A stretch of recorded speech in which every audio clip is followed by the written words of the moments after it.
Hi guys, ഇത് നമ്മുടെ കോയട എന്ന സ്നാക്സിൻ്റെ ഫൈനൽ പാർട്ടാണ്. അപ്പോൾ എല്ലാവർക്കും നമ്മുടെ വീഡിയോയിലേക്ക് സ്വാഗതം.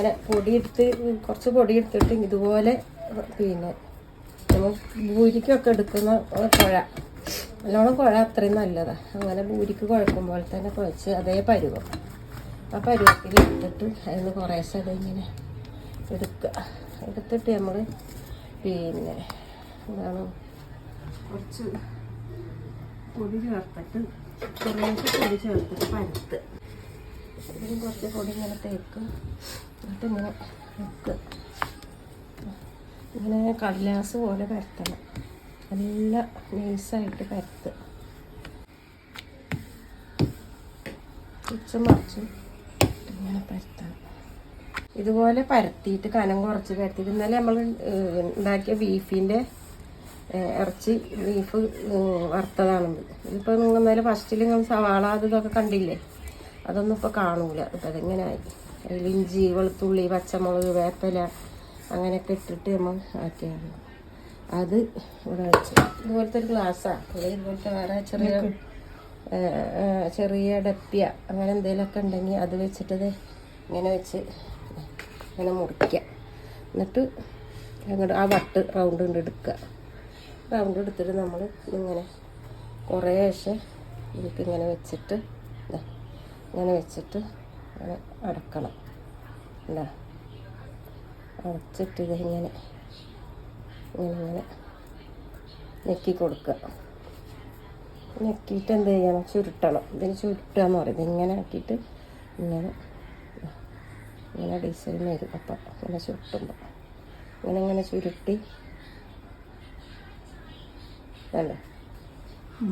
അപ്പം ഇതിന് ശരിക്ക് ബീഫ് കൊണ്ടാണ് ഉണ്ടാക്കുക. കോഴിയട എന്ന് പറയാൻ കാരണം എൻ്റെ ഊഹം പറയാണ്, നമ്മത് കോഴിയുടെ പൂവൻ കോഴിയുടെ തലേൻ്റെ മുകളിലുണ്ടാവൂലേ, എന്താ പറയും, ഒരു പൂവന്നെ പോലെ അതിൻ്റെ മോഡലാണ് ഇപ്പോൾ ഇതിങ്ങനെ വരിക. അതേണ്ട ഇങ്ങനെ വരുമ്പോൾ അതുപോലെ വരും. അതിനായിരിക്കും ചിലപ്പോൾ ഇത് കോഴി അട എന്ന് പറയുന്നത്. ഇതിൻ്റെ മോഡൽ അല്ല ഇതുപോലെ വരും. അതിങ്ങനെ വെക്കുക.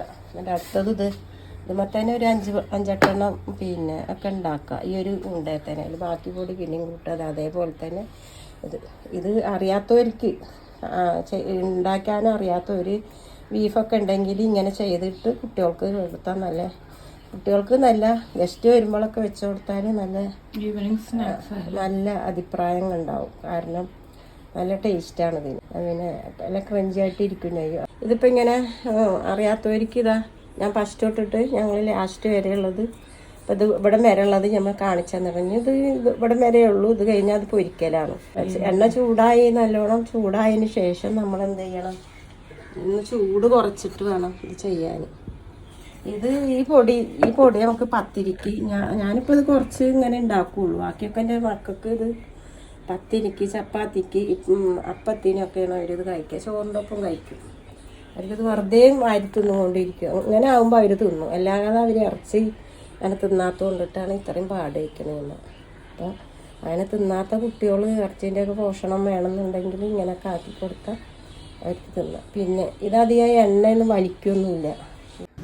ഇപ്പോൾ കോഴിയട പൊരിക്കാനുള്ള പരുവത്തിലായി. ഇനി അത് നമ്മൾ പൊരിച്ച് കാണിച്ചു തരാം. ഇന്നലെ പറഞ്ഞ ചട്ടി ഉണ്ടല്ലേ, ഇരുമ്പ് ചട്ടി, എനിക്ക് ഇഷ്ടപ്പെട്ട ചട്ടി. ഇതിലേക്ക് ഇത് ഓരോന്ന് വരാനായിട്ട് ചെറിയ തീയിലാക്കിയിട്ട് പിന്നെ പൊരിക്കണം. ഇതാണ് ഇങ്ങനെ പൊരിക്കണം. എന്നിട്ട് ഇങ്ങനെ ഇട്ടിട്ട് അങ്ങനെ ഇളക്കി കൊടുക്കണം. നമ്മളിതിങ്ങനെ കുത്തിയിട്ടല്ല, അത് ഉണ്ടാക്കി വെക്കുമ്പോൾ ഒരു കാര്യം ചെയ്യണം, ഒന്നൊന്നും മുട്ടാണ്ട് വേണം ചെയ്യാൻ. അങ്ങനെ ഇളക്കി അടച്ച് കോഴി ഇരിക്കുമ്പോൾ അതെങ്ങനെ മറച്ചൊരു ഇട്ടിട്ട് കൊടുക്കണം. 2 വർഷം പൊടിയാണെങ്കിൽ അത് തീയിലാക്കണം. കാരണം പൊടിഞ്ഞു പോകുന്നെങ്കിൽ ഒന്ന് വലിയ ചൂടിൽ ഇട്ടിട്ട് അത് ഓഫാക്കി ചെറുതാക്കിയിട്ട് ഇങ്ങനെ കൊടുത്തിട്ട് ഇങ്ങനെ ഇളക്കി പിന്നെ കറുമുറാന്ന് വെച്ചിട്ടില്ല. കട്ടൻ ചായക്ക് ഇങ്ങനെ കഴിക്കാൻ കാണിക്കാം. പൊരിച്ച് കഴിഞ്ഞിട്ട് ഞാൻ എല്ലാം കൂടെ ഒരുമിച്ച് ഒന്ന് കാണിക്കാം. ഇതാണ് നമ്മുടെ കോഴിയുടെ ഫൈനൽ റിസൾട്ട്.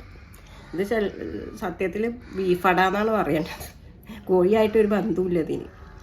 പക്ഷെ ഇത് കഴിക്കാൻ നല്ല ടേസ്റ്റാണ്. നല്ല കട്ടൻ ചായ ചൂടോടെ കൂടി ഇതിൻ്റെ ആ എരിവും ക്രഞ്ചി ആയിട്ടുള്ള കഴിക്കലും എല്ലാം നല്ല ടേസ്റ്റായിട്ടിരിക്കും.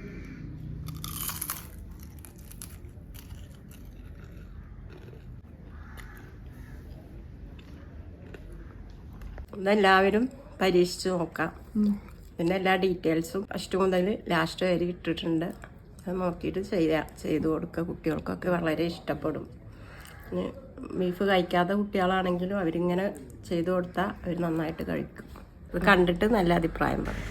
ഞങ്ങൾ ഈ വീഡിയോ ഇവിടെ വെച്ച് വൈൻഡപ്പ് ചെയ്യുവാണ്. നിങ്ങൾക്കിത് ഇഷ്ടപ്പെട്ടിട്ടുണ്ടെങ്കിൽ ലൈക്ക് ചെയ്യുക, സബ്സ്ക്രൈബ് ചെയ്യുക, ഞങ്ങളെ സപ്പോർട്ട് ചെയ്യുക. ചൂടേ. അപ്പോൾ നെക്സ്റ്റ് വീഡിയോയിൽ കാണാം. ബൈ.